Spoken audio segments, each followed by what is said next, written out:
Добар ден на сите. Добродојавте во уште една епизода од серијата на подкасти на Младинскиот хаб М-зона на Младински сојуз Крушева. Јас сум Андер Стојковски и денеска ќе изборуваме за една тема која што е доста актуелна, односно иако живееме во век на постојан технолошки научен развој и покрај сите достигнувања на човештвото, доста значајно да споменеме дека се уште обстојува родовиот јас на сите нивоа во науката, технологијата, инженерството и математичките дисциплини. И иако сме сведоци на достигнувањата на голем број жени научници и истражувачи,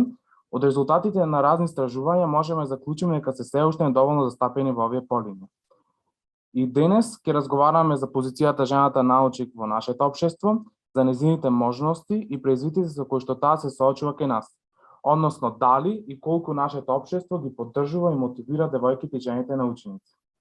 Следствено, и насловот на денешниот подкаст е да се биде или не жена научник во нашето општество. На моја огромна чест и задоволство одговор на ова прашање ќе ни даде доцент доктор Симона Богоевска, професор на Аграрен факултет во Скопје. Добро ни дојдовте. Добро ве најдов.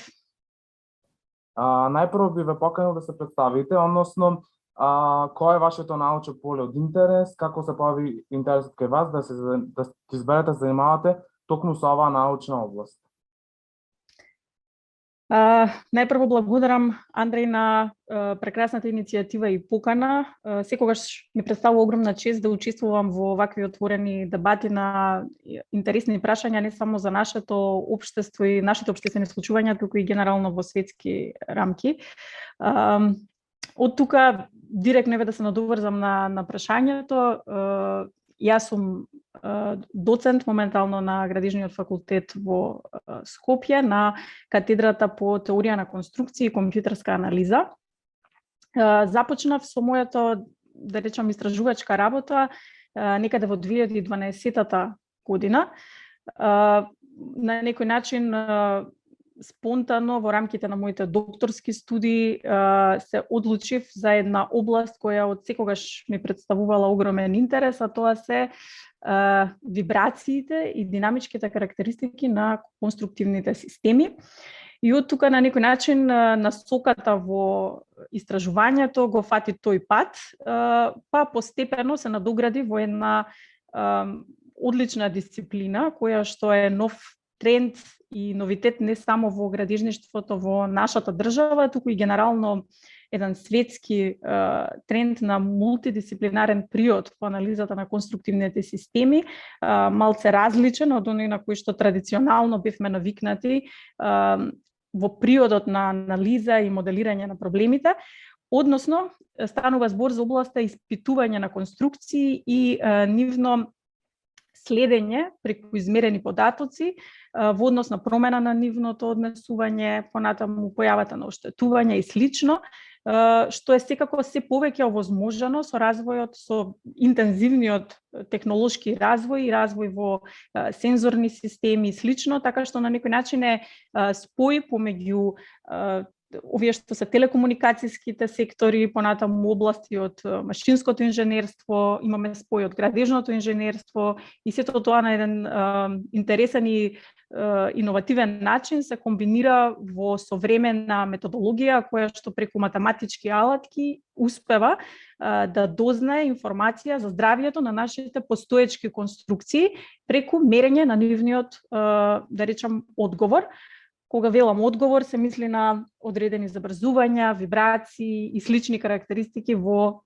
дефиниран број на точки долж или во рамките на една конструкција која што се следи или анализира. Од претходно, мислам, ако ги погледнеме табелите на вработени на жени кои што се во академија од областите на наука, технологија, инженерство и математика, само 35% од сите студенти кои што запишем во овие области се токму девојки, што некако е доста ниска бројка, особено нели за 21 век, кај што технологијата и науката ги има токму се на пиедесталот на занимања кои што нели се дел од кои што овозможуваат еден начин на развој на светот, а и најдомнешните студии покажуваат дека жените за жал во овие области се помалку и платени. Па би започнал веднаш со следното прашање, односно која што е тема на денешниот подкаст, дали постојат и колку се изразени родовите разлики во вашата професионална област? Тоа е многу, како да кажам, сложено прашање. Опфаќа навистина многу различни нивоа на детектирани проблеми, ајде како да ги наречеме, или точки кои што треба да се адресираат. Дополнително и покрај генералното изместување на тој некој општествен баланс со активацијата на жените да станат концентрирани на своите кариери покрај сите други, да речам, обврски во една семејна заедница. Тоа изместување на тој баланс уште повеќе е подвлечено во една област како градежништвото, би рекла, бидејќи јас сум градежен инженер, така што ќе зборувам потесно за оваа област како подобласт на инженерска наука. Бидејќи само по себе градежното инженерство е богато со стереотипи од тој аспект, се доживува повеќе како машка професија, можеби поради одредени аспекти што се вклучени во професијата. Мојата навистина потесна област на мониторинг на конструкција, од друга страна пак воведува една поголема мултидисциплинарност, што можеби овие стереотипи ги разводнува до некаде. Јас лично имав прилика низ мојот образовен процес и научно-истражувачка работа да соработувам и да работам под менторство на еден, да речам, интересна комбинација на тимот ментори, меѓу кои една и токму жена, професорка на ЕТХ универзитетот во Цирих, Швајцарија, која што е светски експерт од областа на мониторирање на конструкции, и од тука имав можност на некој начин и да ги директно рушам сама во својот процес на едуцирање во оваа област, сите оние стереотипи дека професијата е навистина покомпатибилна за машкиот пол или некои слични предрасуди. Така што постојат одредени стереотипи, но она што е позитивно е, конкретно за градежниот факултет во Скопје, дека навистина процентуалната застапеност на девојки кои се запишуваат на овие студии се повеќе расте. И може да кажеме дека навистина се присутни во еден убав процент, дури некаде и се случува и до 40-50% од генерацијата да се девојки. И од тука сметам дека постои одредено придвижување, се разбира во различни општества, на различен степен е тоа застапено. Едноставно може вака со еден збор да се сублимира дека треба да се работи на тие рушење на тие стереотипи, да се даде дефинитивно поттик за да се застапат што поеднакво родовите и во овие области на инженерството и слични, да речам, за кои што постојат одредени предрасуди. Сега нешто спомнавте во претходното излагање, но генерално кога зборуваме за родовиот јас во STEM областите, генерално ќе согласиме дека еден од најголемите фактори зашто воопшто се појавува тој родов јас е се токму општествените сваќања, односно целото општество некако се имплицира и во науката, и во останатите и во сите дејности, почнувајќи наука, општествените дејности, сите останати сфери, но генерално се аплицира и во аспект на овој проблем. Па според вас, како општеството кај нас е директно имплицирано врз родовиот јас во вашата професионална област? Општеството можеби е навистина еден суптилен, но дефинитивно најмоќен фактор во креирањето на сите овие сваќања и стереотипи и предрасуди и слично. Почнувајќи од начинот на одгледување, создавањето на правилни лични амбиции и цели, понатаму наметнати општествени стравови, страв од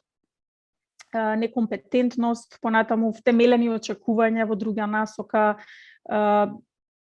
Сето тоа на некој начин како последица предизвикува нормално, гледано низ најразлични примери од нашето секојдневие, поголема недоверба кон полот, понатаму се уште во голем дел раководни менаџерски функции да бидат во рацете на спротивниот пол, машкиот пол, понатаму до стравови од типот на помал интерес за образование во овие области и слично, така што дефинитивно може да се каже дека општествениот амбиент во кој што се развива една единка има најголем ефект и влијание понатаму во совладувањето, да речам, прво и на некои лични создадени стравови и од тука нели произлезени предизвици, а понатаму и на вистина во соочување со одредени средини во кои што можеби целиот амбиент е жртва на такви стереотипизации. Согласувам со вас на скроз. И мислам, зборувавме генерално кои се нели проблемите кои што се соочуваат жените од овие полиња, но исто така е добро нели да разговараме и како можеме да ги надминиме овие проблеми. Па вие сте исто така, вие сте жена во која што е дел од STEM, па би ве прашал на што би требало да се фокусираме за да го надминеме родовиот јас и како да достигнеме родовата еднаквост во науката. Историски, да речам вака, борбата за прво за правото на образование, на високо образование е битка која што е започната навистина поодамна, гледано од денешна временска рамка.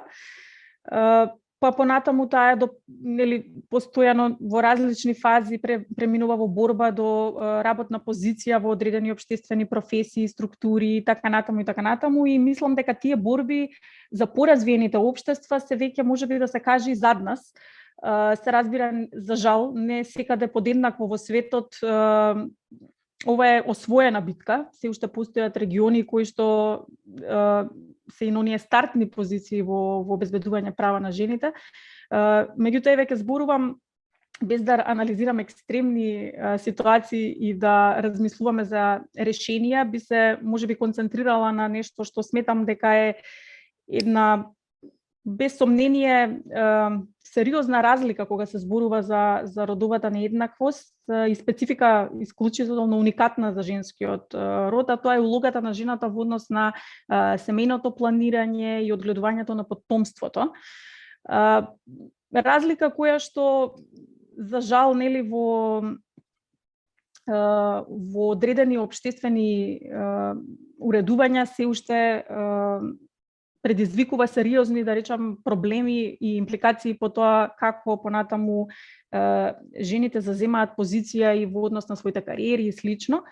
Па од тука можеби би предложила вака две главни точки на како да ги наречам интервенција во некоја смисла. Прво е да се работи на токму промена на тој општествен амбиент со крајна цел да се промени можеби личната перцепција на жените во еден со преобликување на тие стереотипи, што секако еден долготраен и сложен процес, но во суштина треба да овозможи една жена да биде комплетно комотна, да самостојно одлучи дали ќе биде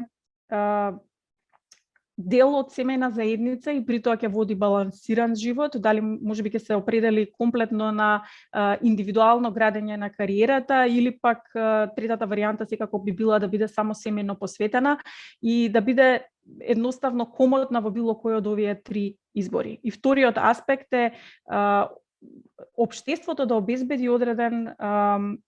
систем на потпора кој што подразбира мерки за растоварување во критичниот период кога една да речам жена во оној првичен момент на формирање на семејството можеби е потребна најголемо растоварување и подкрепа, па така на пример соодветен систем за поддршка во облик на градинки, дневни центри за прифаќање за грижа за деца, понатаму активирање на улогата на таткото во семејството, нешто што поразвиените земји веќе го воведуваат во одредена форма преку задолжителни така наречени нели породилни отсуства, но со процентуална застапеност задолжителна и за таткото, со што се овозможува на некој начин и двата пола подеднакво да конкурираат на пазарот на трудот, односно во соочувањето со работодавци и слично, да се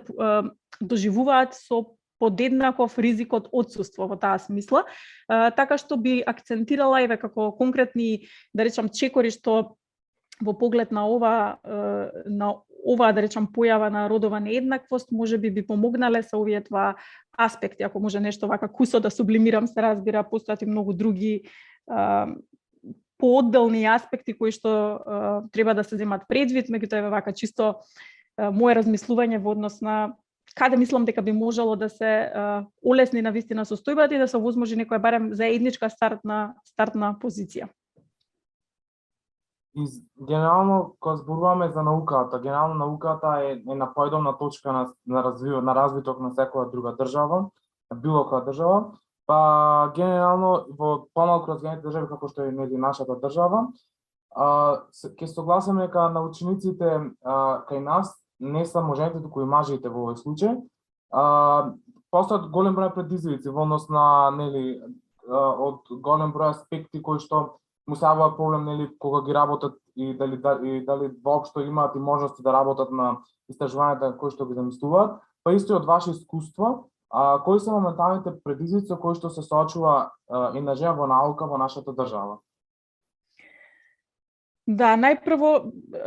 неблагодарно е за нашата држава навистина да се зборува за позицијата на жените во науката, бидејќи проблемот е погенерален. Дефинитивно, значи прво треба да се подигне генерално воопшто нивото на наука за било кој од половите, но за да дојде и до таа состојба, првично мое лично размислување е дека навистина интензивно треба да се работи на подобрување на образовниот систем генерално, почнувајќи од најмладите степени, најниските степени на образование, па се до високото образование. Со подобрување на тој комплетен систем би се создале прво најосновниот, да речам, предуслов за успешно научно-истражувачка работа, тоа е солидна база на знаење во било која област, па така и во градежништвото. Откако тоа би се коригирало или овозможило, вториот аспект е да се овозможат услови за формирање и развој на една научна заедница, со секако тука се подразбира поддршка од секаков тип до создавање на физички услови во смисла лаборатории и опрема, па се до финансиски услови, па до отворени можности за комуникација со интернационалниот, да речам, свет на науката и така натаму, така што генерално навистина прво мора да се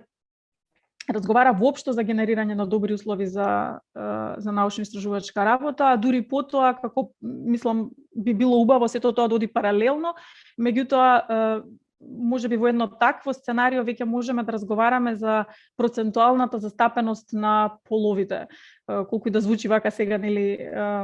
можеби понесоодветен одговорот во смисла тоа е исто важно, меѓутоа за нашата држава во моментов мислам дека рано е да се дискутира за проблемот, сето дека навистина прво не се создадат правилни услови за воопшто било каква научно-истражувачка работа.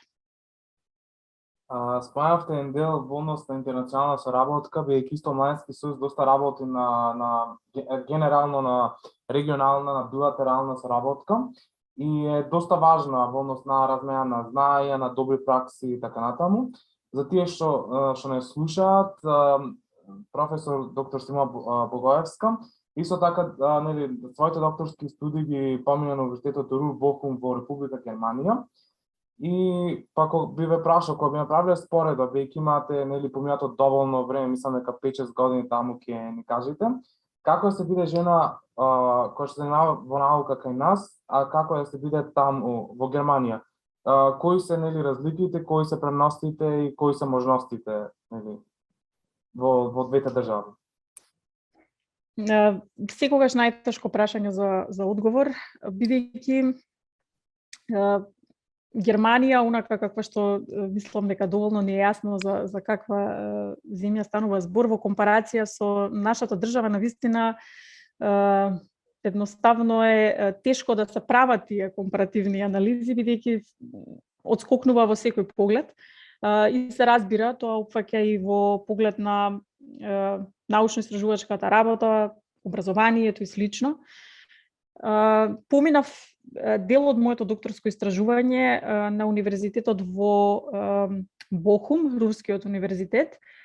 Мојата докторска дисертација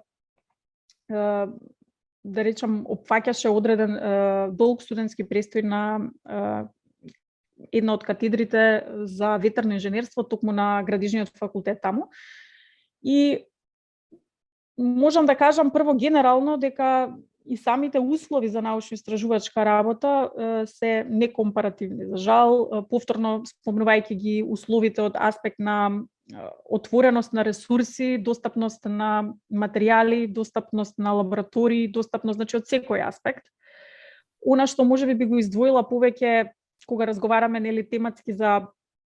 условите за жените во научно-истражувачката работа, јас нели бев и во една друга поинаква форма во тој период како се уште како студент нели на докторски студии, но она што мене ми оставило впечаток беше дека во рамките на самите универзитетски единици, па и во рамките на катедрите по факултетите и слично се водеше грижа за особено за младите мајки во тој период да имаат на располагање цели дневни центри за згрижување на децата, бидејќи беше одредена анализа довела до сознание дека во такви услови може да се допринесе до нивно порано враќање на работа, поголема ефикасност и слично, така што тоа беа специјализирани центри за поддршка во таа смисла, каде што на некој начин самиот универзитет овозможува услови за згрижување на најмалите. Така што еве да речам тоа беше една за мене новитет и уникатно согледување што нели за нас е секако можеби и далеко до стварување во нашата држава, меѓутоа би го издвоила еве како една специфика за сите оние жени што таму беа млади мајки, а се занимаваат токму со научно-истражувачка работа. Ама во секој случај е на доста добра пракса која што се верувам и се надам дека можем истата некако да ја преточиме нели во нашето општество, бидејќи сепак се стремиме нели кон движење на еден подобар и развивање на подобар регион. И сега верувам дека секој научник, односно научничка зборува со посебна страст за она кој што го работи, односно истражува. И верувам дека сите што моментално не слушаат ќе бидат доста заинтересирани, бидејќи работите на една доста актуелна, нова и едноставно иновативна област, која што кај нас за жал се уште не е доволно развиена. И би ве прашала што моментално работите од аспект на истражување и кои се нели вашите долгорочни истражувачки цели? Нормално во позицијата моментална како доцент на градижниот факултет подразбира и обврски кои што се дели од образовниот процес на нашите студенти, така што покрај тие обврски се обидувам да поставам одредена база за солидна база за истражување во ова,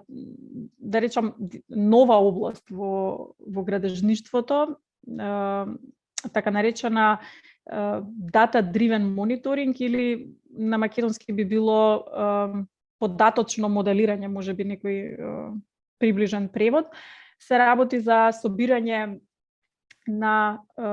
временска историја на податоци снимени од реално изведени конструкции, вообичаено позначени, општествено позначени, како например мостовски конструкции, ветерници, специфични индустријски објекти како оџаци, силоси, значи објекти кои што да речам се користат во некои поспецифични услови, брани понатаму. Со една таква база на податоци целта е да се извлечат корисни информации за самата конструкција од аспект на нејзини не само динамички карактеристики, туку и да може да се изградат прогностички модели во кои што ќе може да се предвиди однесувањето на овие конструкции при промена на условите во кои што тие функционираат. Така што сега моментално мојата цел е на некој начин да овозможам една солидна, како да ја наречам, база на истражување, прво создавајќи предзнаење од оваа област, полека да навлегува во некои од дисциплините на градежниот факултет, за да може во соработка со најмладите колеги да разработуваме теми од оваа област во рамките на нивните магистарски и докторски истражувања. И се разбира, бидејќи станува збор за модел кој што верувам дека мора да се следи. Се обидувам сите мои воспоставени контакти од интернационалната заедница од оваа област да ги постојано вклучувам и на некој начин да со тоа се овозможи еден импулс во состојбата кај нас, па со заеднички сили да ги придвижиме работите во тие, да речам, по нови насоки, каде што покрај класичните методи за анализа, од кои што секако не бегаме, бидејќи се многу значајни, меѓутоа да ги надополниме со овие повеќе, да речам, модерни аспекти за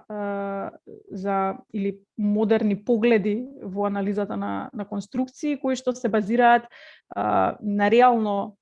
изведена конструкција, а не само на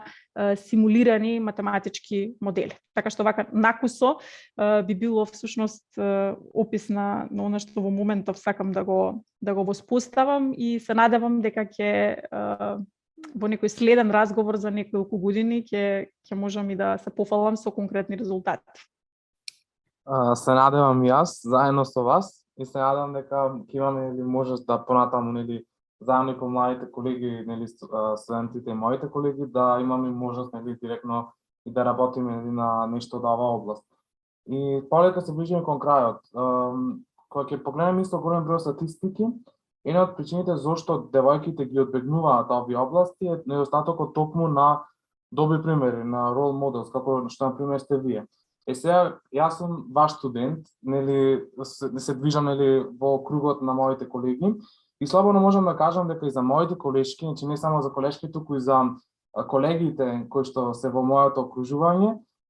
дека сте еден вид на инспирација, таков добар пример, кој што ние би сакале да го следиме во иднина, кога ќе се развиваме како личности, генерално кога ќе развиваме нашата кариера.